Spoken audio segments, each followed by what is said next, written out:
Hello everyone, thanks for tuning in to today's second video. We're going to have a look at the weather for the next 10 to 14 days. For today's second video, day 10 is going to take us to the 19th of March. We'll be able to extend out beyond that with the extended GFS and ECM ensembles because they run to around a couple of weeks. So we'll have a look at CFS-V2 at the end of the video. Next 4 weeks gets us into early April as well. So I'll get on that for you in a moment. To say it first, video saves our 6 AM upload. And if you can believe it as well, we've also got a third video today, somewhat unusually in recent weeks. So the video coming up at 7 PM this evening will be a verification video for winter 2021-2022 forecast. So we released our winter forecast at the beginning of December, had an amazing premiere, didn't we? I remember that premiere so well. We all had a great time on that, but we released the forecast then, and we've come to the end of winter, of course, into meteorological spring now, so it's time to verify. And how did we do? How did we do with the winter forecast? I wonder what's wrong with my eye. I wonder how we did. So you'll be able to see that verification video at 7 PM. And we've also got quite a bit in that on where we're going next with the long range. So you'll know that we haven't done any spring updates or spring forecast. So yeah, you'll get to see, you know, what's going to happen next, where we're going with the long range in that video. So there's been a lot of speculation about what we're doing with long range, whether we stop long range altogether, and whatnot. So all will be revealed at 7 PM tonight. Please check that video out if you'd like to do that. But I'm getting ahead of myself because we've got to do 10 to 14 day first. So we're going to begin by having a look at temperatures at 10 HPA over the Arctic and over North Pole. So warming has occurred at 10 HPA. Of course, we talked about this in the videos lately. We've gone from being cold on average in the stratosphere to being warmer than average at around -30. To 10 HPA. You can see from a black line that that's beginning to level off. That warming is beginning to level off. I've been expecting that, but it's going to drop actually over the next few days. It will start to cool down. No, not going cold on average. It will start to cool down a little bit. And then we could get a renewed warming in around a week to 10 days time. If we go low down to 30 HPA, close to the troposphere, warming at that level also occurred as well. We went from around -80, where we was throughout most of the winter, to around -50. We're currently here, around -55, so has cooled down a little bit there as well. That will continue for the next few days, and then we may once more get like a renewed warming in around a week or 10 days time. This is the latest forecast terms of temperatures at 10 HPA from the GFS. So these green and these green and yellow colours, these are the mild or warm temperatures that we got at 10 HPA, displacing, pushing out the blue colours, the cold temperatures, polar vortex at its roots. You know, displacement has occurred. Also, a split has occurred, really, of the polar vortex at its roots in the stratosphere. You see the blue colours over here towards Northern Europe and Russia, and also here across Northern America. So I think a split did occur at 10 HPA. In the stratosphere as well. Now those blue colours start to try and push back into the pole over the next few days, so that's the temperature cooling down, as I've been explaining, although we do get a renewed warming around Greenland actually in around 2 days time, so around Friday like a renewed warming occurs over Greenland. But generally, you know, it's no sign that we go back to the very, very cold temperatures that we had 10 HPA throughout most of this winter. The polar vortex definitely taking a real hit here. And that carries on into more extended range. And notice as we go to around day 10 and beyond, we actually get these yellow colours intensifying again over top of the pole itself. So that's the renewed warming. But I think that one could be one that sort of sends zonal winds into reverse. We have not had a reverse. The one thing we're missing at the moment is a reversal of zonal winds. Not quite enough to send zonal winds into reverse in the stratosphere. But I think this second warming, if it does come off through the 3rd week to the 4th week of March, I think that one could be enough to start sending zonal winds into reverse, and that would be like the proper death knell of this year's polar vortex. These are how the ECMWF extended model is forecasting. Excuse me, or this is how the GFS ECMWF extended model is forecasting temperatures at 10 HPA. These deep red colours, these are the warm temperatures that we've got at 10 HPA currently. This is week 1, 7th, 14th of March. That carries on into week 2, 14th, 21st of March, and into week 3, 21st, 28th of March. Week 4, 28th of March to the 4th of April. Warming continues, but is reducing a little bit. By the time we get through to weeks 5 and week 6, we do start to see that one begin to fade out. Of course, by then we're well into April. Week 6 is the 11th to the 18th of April. By then, that warming is fading out quite significantly so. Excuse me, and then by then, of course, we're well into spring, and like we see temperatures beginning to stabilise then through the late spring and into the summer. I think by then we will probably have the zone of winds going into reverse. We wait, of course, to see what impacts all of this is going to have on the troposphere. If it has any, will we set up blocking at some point through this spring? If we do, I would suspect it's most likely to be in April, but we'll have to wait and see. So all will be revealed in the next few weeks. Central temperature is currently standing at 5.7, which is around 1 degree above average. That's provisional to yesterday, to the 8th of March. So just a little bit above average. That's 78.6 months 1990. If we have a more modern average like 1920 to 2020, it's probably about average really for the time of year for the first week of March. Quite impressive actually, given that the opening days were really, really mild.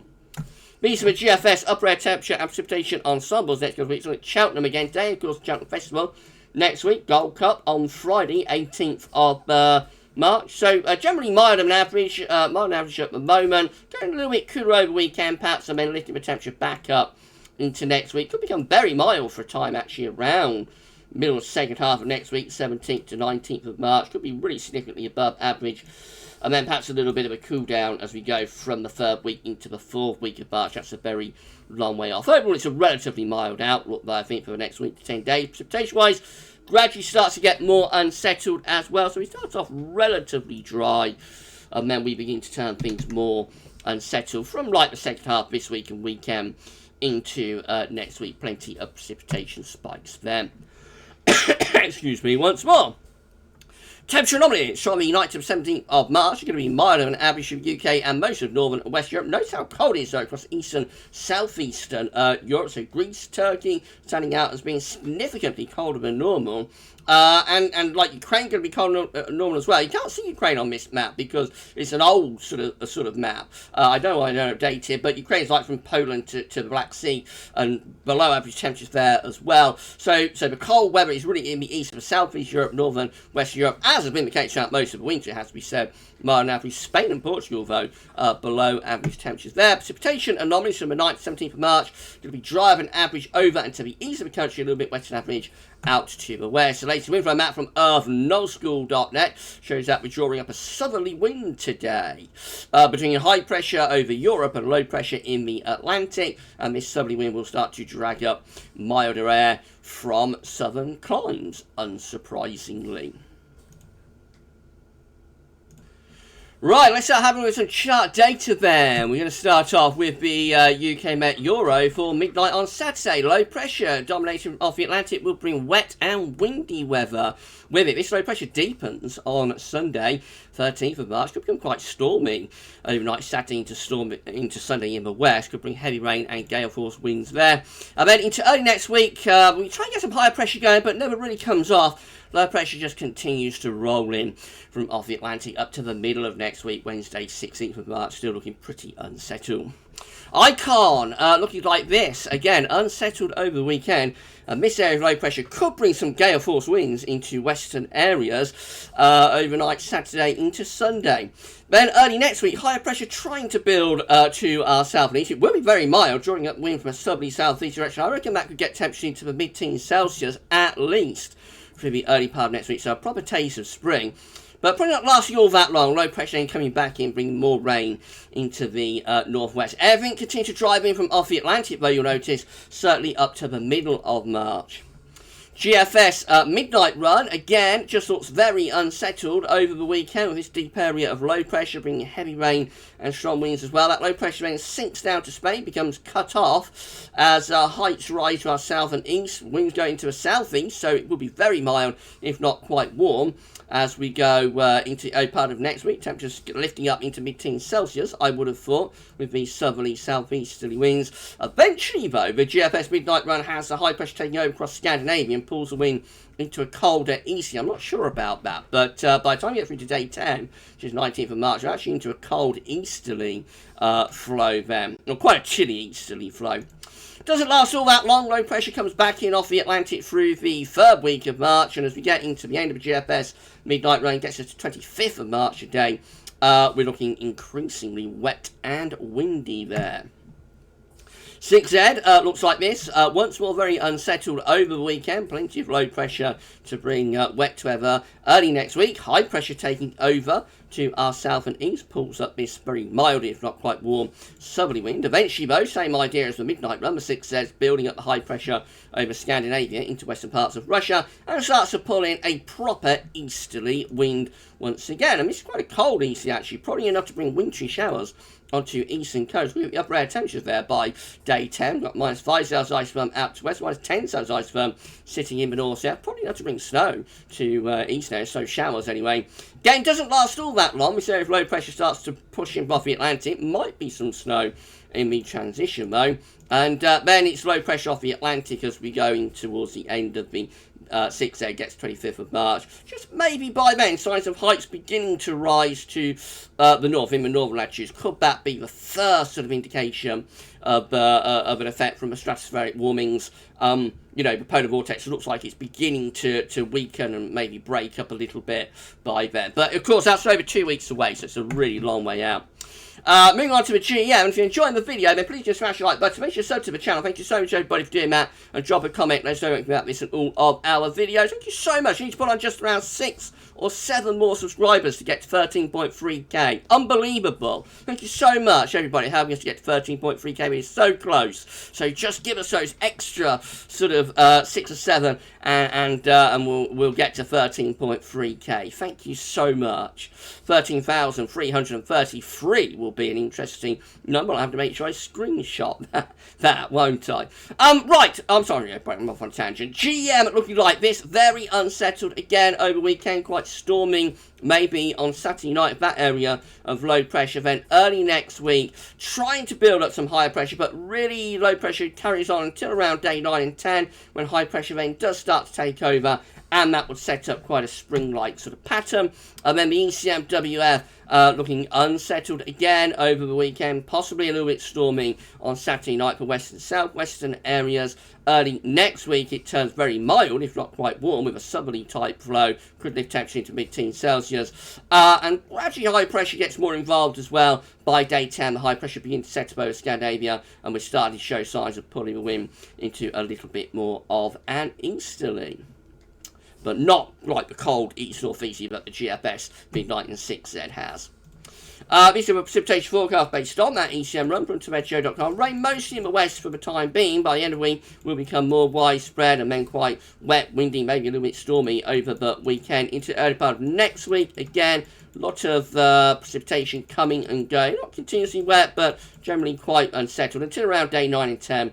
Then it turns drier as high pressure takes over. These are the options that are on the table. Then the ECM ensembles day 4, day 10 gets 19th of March. 32 members of the ECM ensembles taking that high pressure probably to Scandinavia, putting in an easy wind. That will be in line with what the GFS 6Z and midnight run are doing, and then 19, including the operational run, have that high pressure a little bit further south. It's a milder, more spring-like type scenario. But this option, even the majority option, could be quite cold by day 10. So maybe the GFS 6Z and midnight runs aren't all that much off on a tangent, and the ECM operation probably not all that well supported by its ensembles. In 2 weeks' time, these are the options we've got. Gets 24th of March, 25 members of the ECM ensembles with high pressure over Scandinavia, ridging out into the Atlantic. Could be a trough of low pressure through here, could be quite cool and set. About 20 look a little bit blocked in terms of northern blocking, high pressure between Greenland and Scandinavia, possibly pulling in an easy wind. That could be quite cold. And then 6 with high pressure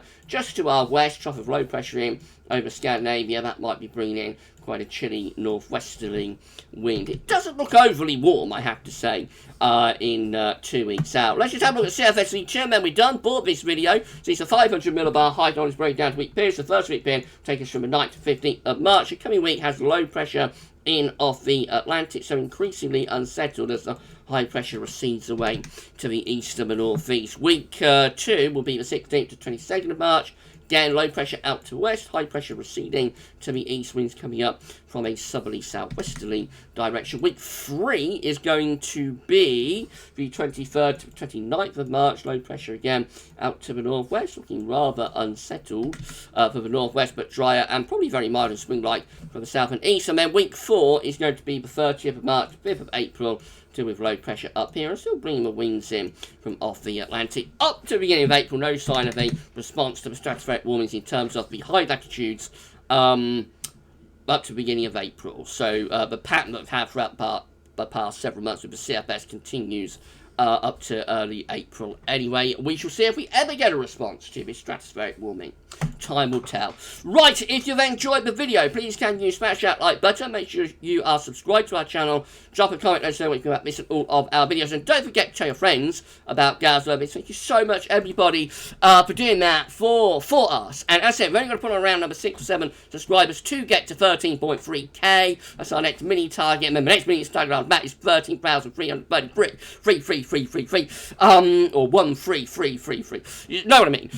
So that would be like the mini target after 13k. But please get us 13k. We're so close to it now, 13.3k. So please help get us there. Thank you so much, everybody, for doing that. Right. I'll see today's 10 to 14 day. Tomorrow we'll have the 6 AM upload and 10 to 14 day again. But we have got a video coming up for you this evening. We are verifying our winter forecast, so that will be on the way at 7 PM. I'll have a bit to say about where we're going with the long range on the channel as well after this winter, so do check out that video. But for this video, 10 to 14 day, that's all for now, and thanks for watching.